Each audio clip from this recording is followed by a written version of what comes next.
Bonjour tout le monde, ravi de vous retrouver pour l'émission du mardi 15 juin 2021. Le Bitcoin a dépassé son niveau des 40 000 dollars. Il établit donc 23% en une semaine, sur une semaine, donc c'est pas anodin. Effectivement, il a pas mal performé cette dernière semaine. L'Ether, lui, est à 2560 dollars, seulement 8%, ce qui prouve que l'altcoin dominance, effectivement, a pas mal retracé courant de cette semaine. Malgré tout, on voit que depuis hier, il y a une petite reprise. On va aller analyser tout ça graphiquement. Je suis ici sur le site Quantify Crypto et on a une nouvelle apparition dans le top 28, donc c'est le token AMP. On va aller voir un petit peu sur CoinGecko ce que ça dit, on va voir pourquoi est-ce qu'il a performé. Je crois qu'il a été listé récemment, je ne veux pas dire de bêtises, sur Coinbase et c'est probablement la raison de son pump. Et il faut faire attention quand on voit des choses qui font du 100% sur une semaine, c'est peut-être pas forcément le token le plus judicieux à acheter, même si effectivement il pourrait continuer à performer.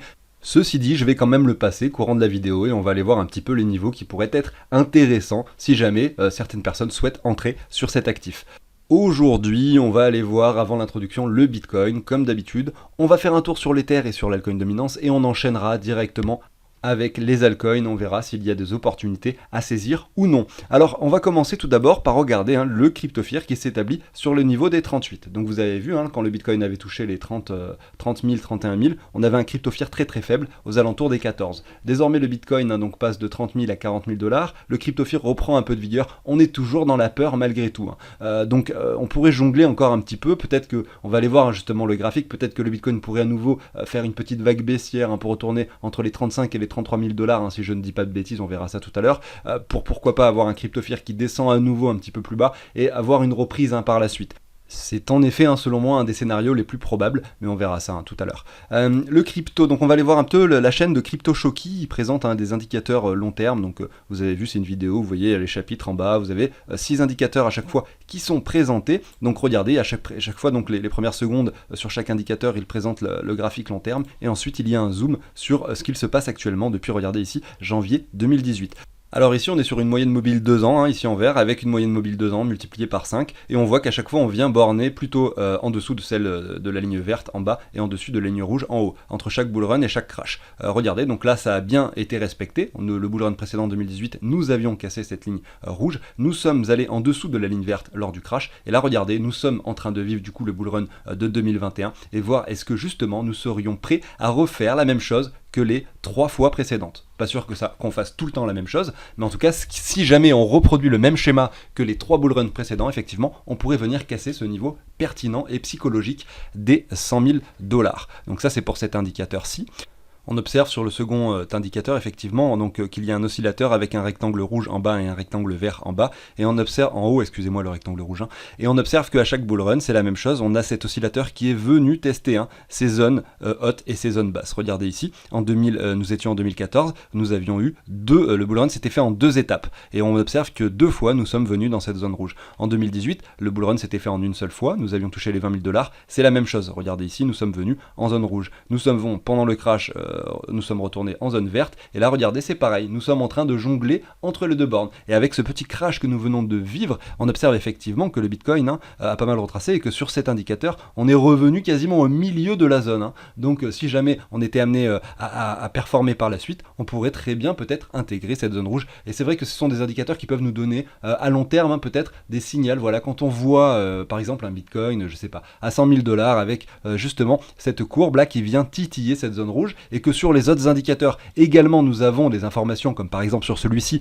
on verrait que nous venons titiller donc cette ligne pointillée, qui n'est pas représentée jusqu'au bout, mais qu'on vienne casser cette ligne haute à cet endroit-là. Je ne vais pas détailler comment sont calculés chaque indicateur, mais voilà, vous comprenez bien, le principe là c'est la même chose. Regardez les 100 000 dollars ici là-haut, si tous les indicateurs se corrèlent et disent qu'effectivement nous sommes réellement dans une zone de bulle spéculative, et bien c'est peut-être à ce moment-là qu'il faudra essayer de chercher des ventes, et peut-être rapidement, puisque des fois, quand on a par exemple touché le sommet des 20 000 dollars en 2018, on n'y est pas resté longtemps. C'était effectivement très très difficile de vendre le top, comme d'habitude. Ici c'est la même chose, voilà, sur cet indicateur, vous voyez, c'est pareil, c'est un oscillateur comme celui de tout à l'heure, mais un petit peu différent, et voilà, on a tous ces indicateurs là. Je vais m'arrêter ici, mais c'est simplement pour vous présenter un peu également la chaîne de CryptoShoki et vous montrer que selon moi ce sont des indicateurs pertinents qui peuvent être intéressants de regarder de temps en temps, tout simplement pour essayer de se faire une idée du moment où on pourrait commencer potentiellement à prendre nos premiers paliers de vente, même si effectivement il y a l'analyse technique derrière qui est présente pour essayer de conforter nos idées.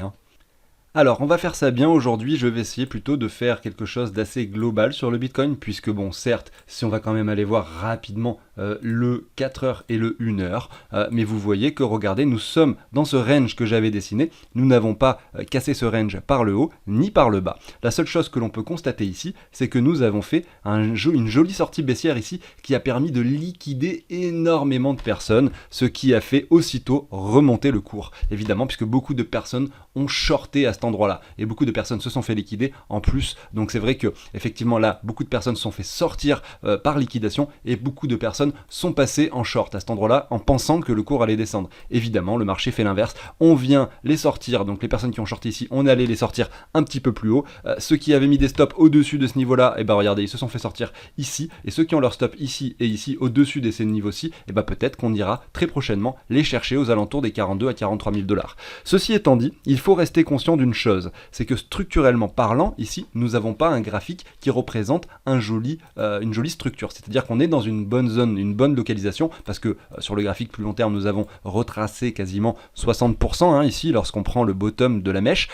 Et derrière, nous sommes également sur un niveau où il y a une divergence qui est observable sur des time frames plus élevés, mais je ne vais pas revenir dessus. Ceci dit, on n'a pas encore de structure propre. C'est-à-dire que là, on pourrait estimer qu'on a quelque chose qui représente un V-bottom, et je vais vous montrer pourquoi. Parce que si on reprend un Fibo comme ceci, pour avoir un réel W qui se dessine, il faudrait que le cours redescende à minima sur le niveau des 61,8. Ici, nous n'y sommes pas allés, donc il est pour moi très très probable effectivement que le cours revienne. Donc si on prend du coup l'entièreté de cette hausse, là effectivement j'avais pris donc le Fibo du bottom ici jusqu'au niveau haut ici, pour voir jusqu'où est-ce qu'on était descendu. Ceci dit, désormais, ce dont on pourrait s'attendre de façon assez claire, ça serait effectivement, alors je sais pas si là on a touché le top, comme je vous dis, on va peut-être venir liquider des personnes encore un petit peu plus haut, tout simplement revenir, moi je serais pas étonné effectivement que le marché revienne ici vers les 43 44 000 $, et donc ensuite je pense qu'on va retracer de façon à venir faire et former un W peut-être plus propre. C'est-à-dire que si le cours s'arrête ici, le W plus propre serait matérialisé sur ce niveau-là. Je vais mettre un rectangle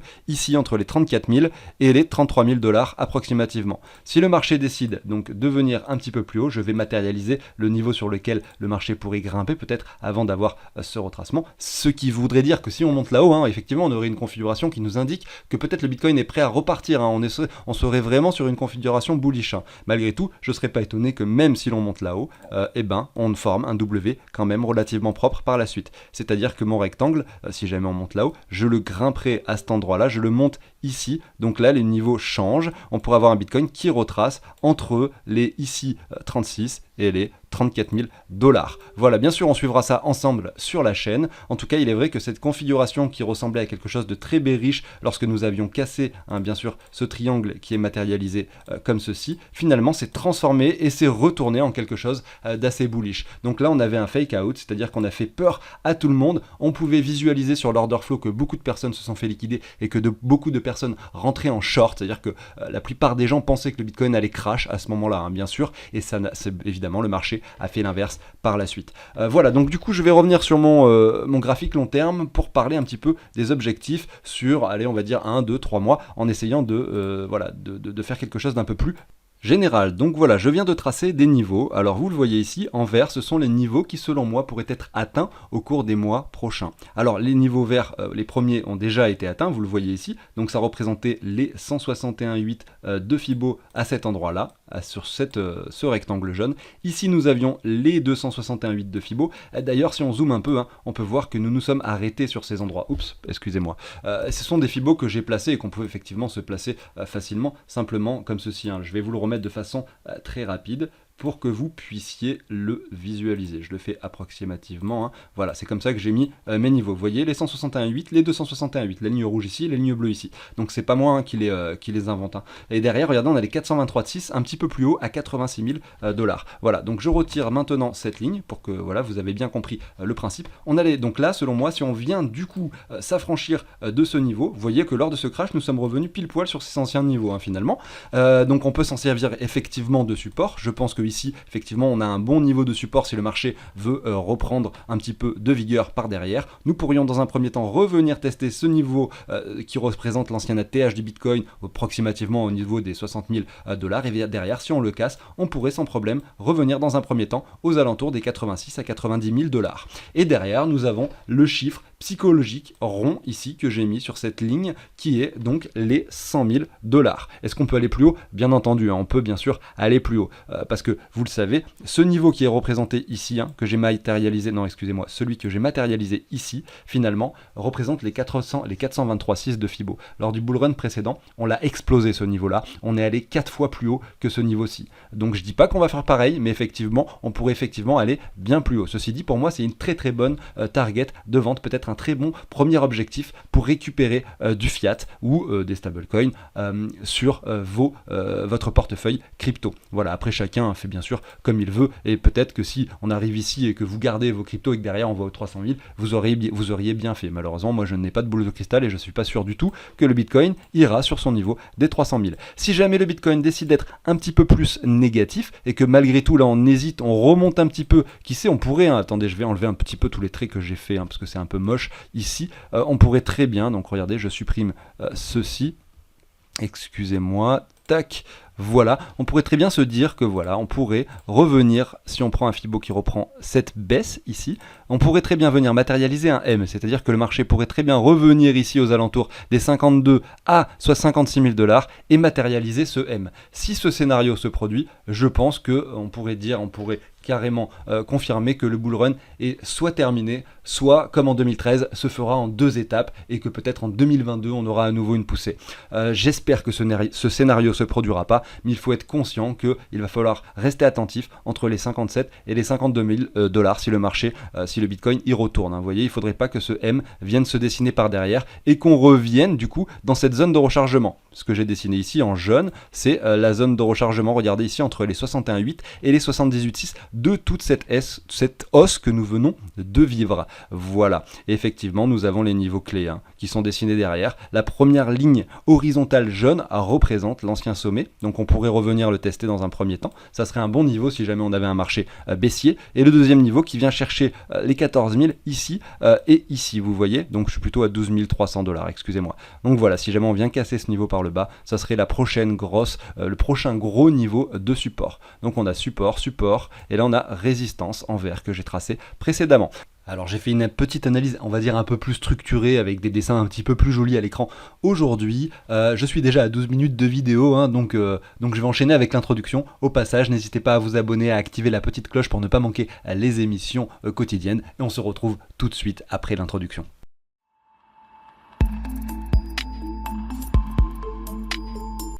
Alors, je vais vous présenter tout d'abord et très rapidement le tableau que je vous partage sous l'échange d'une donation. C'est un tableau effectivement qui permet de récapituler tous ces investissements et de calculer ses plus et ses moins-values. Donc si vous avez plein de crypto, plein de plateformes, ça va vous être utile. Ceux qui connaissent déjà, ceux qui ne sont pas intéressés, n'hésitez pas à passer à l'étape suivante. C'est-à-dire qu'il y a les chapitres dans la barre de lecture de la vidéo.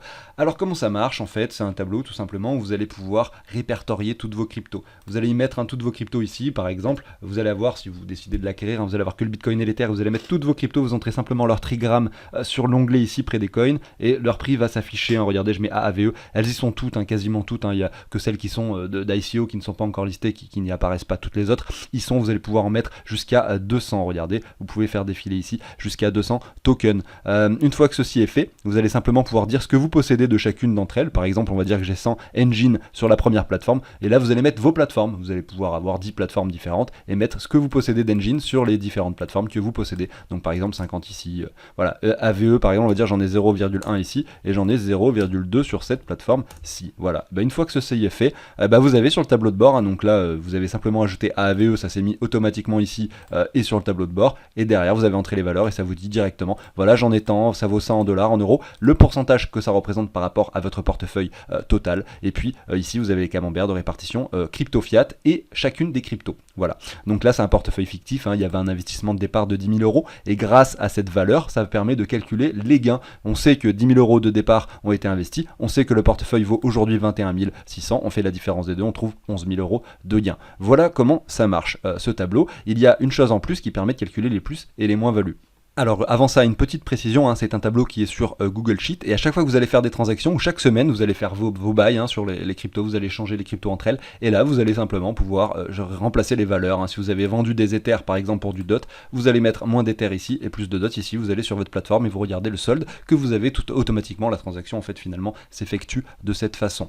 Pour ce que vous avez investi, vous allez sur l'onglet calcul plus-value et vous allez dire voilà, tel jour j'ai mis 10 000 euros. Vous allez dire voilà, j'ai acheté il y a une semaine, donc on va dire que c'était le 05/06/2021, vous allez dire hop, ce jour-là j'ai mis 2000 euros. Voilà, et vous allez dire ce jour-là j'ai vendu, donc ce jour-là j'ai récupéré 2000 euros. Donc tout ça c'est que les transactions que vous faites par rapport à l'euro. Lorsque vous avez récupéré vos 2000 euros, là vous avez la valeur de votre portefeuille à l'instant T. Donc c'est à dire que si vous le faites le jour même, donc vous allez dire que c'est pour ça que c'est important de le faire le jour même. Aujourd'hui par exemple le 15/06/2021, vous récupérez 2000 euros. Ce jour-là votre portefeuille vaut 19 000. Donc il faut bien mettre à jour effectivement les valeurs sur échange avant pour que ce soit ok. Et vous allez dire que ce jour-là votre portefeuille vaut 19 000, du coup 630 dollars, donc euros, excusez-moi, donc ça fait une plus-value latente de 777 euros sur les 2000 euros que vous récupérez. Vous voyez, vu que vous aviez 10 000 au départ, donc 12 000 là du coup au départ, je suis à 10 000 plus 2 000 d'achat, et qu'aujourd'hui ça vaut 19 000, et bien sur les 2000 vous avez un peu moins que la moitié à déclarer, ce qui reste complètement logique du coup, et vous allez mettre toutes les transactions que vous allez faire par rapport à l'euro, et ça va vous calculer les plus et les moins-values de toute cette partie, là où je pourrais même faire une autre vente, et là vous allez avoir le total des plus et des moins-values. Sur par exemple, vous allez pouvoir le faire sur l'année 2021. Voilà. Et derrière, il y a un petit onglet qui permet tout simplement donc c'est un tutoriel qui vous explique chaque action que vous pouvez effectuer sur ce tableau. Et il y a mon mail, si jamais quelque chose ne marche pas, je suis là pour vous aider de A à Z. Je peux même prendre la main sur votre tableau si c'est nécessaire jusqu'à ce que tout fonctionne chez vous. Voilà, j'en ai fini avec ça et on enchaîne directement avec la suite. Alors on est une altcoin dominance, je pensais que nous étions dans le vert, mais en fait non, on est dans le rouge en hebdomadaire, peut-être que c'est en daily effectivement que l'on observe des bougies vertes, et non même pas effectivement, alors ça devait être ce matin je pense quand j'avais regardé que nous étions sur quelque chose qui semblait reprendre un peu de valeur, mais c'est pas le cas finalement, j'ai l'impression qu'on est peut-être sur quelque chose qui pourrait venir former ce M, et si c'est le cas, on a une altcoin dominance qui pourrait revenir sur ce niveau-ci. Ça représente quoi? Ça représenterait probablement par exemple avec du coup un bitcoin qui reste sur les mêmes niveaux, on va dire, et ben un Ether qui lui ferait moins 15%. Vous voyez, c'est vraiment un truc général que je suis en train de dire pour que vous puissiez comprendre ce que représente cette altcoin dominance.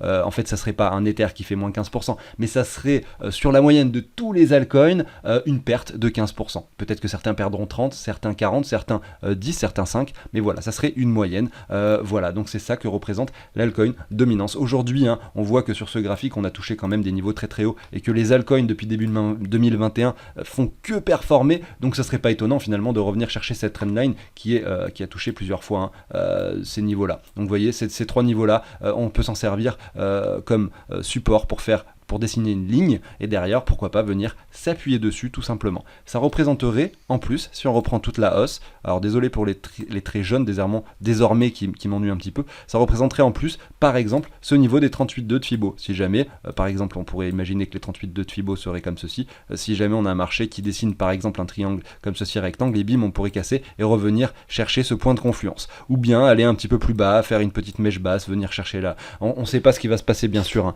mais on voit qu'on est à cette configuration et que potentiellement les altcoins pourraient continuer à perdre un peu de valeur par rapport au Bitcoin. Et vous le savez, si on a un Bitcoin qui prend de la valeur par rapport au dollar, on pourrait avoir des altcoins finalement qui se maintiennent par rapport au dollar. Donc ça serait pas forcément négatif pour votre portefeuille d'avoir une altcoin dominance qui redescend sur ce niveau-là. Voilà, je vais enchaîner du coup avec l'Ether. On a ici un actif qui se porte assez bien. Regardez, on a cassé l'ancien ATH, on est quand même venu toucher les 4400$. On est revenu tester pile poil finalement ces anciens niveaux ici grâce à cette mèche. Et là, regardez, on reprend un petit peu de valeur. Et si on zoome en daily, on voit qu'effectivement, on est un petit peu plus bearish. Alors que lui, le Bitcoin est revenu sur le haut de ce range. On a un Ether qui, lui, en revanche, reste au milieu du range approximativement. Donc on est plutôt en hésitation actuellement, effectivement. Les altcoins perdent un peu de valeur par rapport au Bitcoin. On avait cette configuration qui me faisait penser que ce token pouvait performer d'où une vidéo que j'avais fait Ether to the Moon il y a 2 semaines, mais vous voyez, ce ne sont que des miniatures. Après, il faut regarder les vidéos pour comprendre que finalement, ce que je dis n'est pas toujours la vérité. On reste sur de la spéculation et on ne sait pas ce que le marché fera. Ceci dit, on regarde les graphiques, on voit que là, on avait un triangle rectangle qui avait de fortes chances d'être cassé par le haut. Mais vous voyez, ça n'a pas été le cas, on est venu le casser par le bas, et c'était donc les probabilités les plus faibles qui ont remporté. C'est la raison pour laquelle on fait des probabilités, c'est parce que forcément, c'est pas quand on a 70% de chance, il y a forcément 3 fois sur 10 où ça se passe pas comme prévu. Alors d'ailleurs, on va aller faire une petite comparaison du Bitcoin et de l'Ether ici. On voit la TH ici de 2018 sur l'Ether à gauche et ici à droite sur le Bitcoin aux alentours des 20 000 $ et sur l'Ether aux alentours des 1400 $. On peut voir que l'Ether avait une latence par rapport au Bitcoin et il a toujours cette latence. Peut-être que le Bitcoin va performer avec un Ether qui lui ne va pas faire grand chose et l'Ether performera ensuite. C'est-à-dire que c'est souvent comme ça que ça se passe. Regardez ici, en 2018 nous avions touché les 1400, nous l'avons cassé ce sommet seulement le 25 janvier 2021. Si on regarde l'Ether, le Bitcoin, excusez-moi, donc le 25 janvier 2021, regardez à droite, regardez le graphique à droite, vous voyez par rapport à 2018, nous étions déjà à 40 000, donc nous avions déjà fait x2 par rapport à l'ancien ETH sur le Bitcoin, alors que l'Ether, lui, touchait simplement à son niveau, son ancien ATH.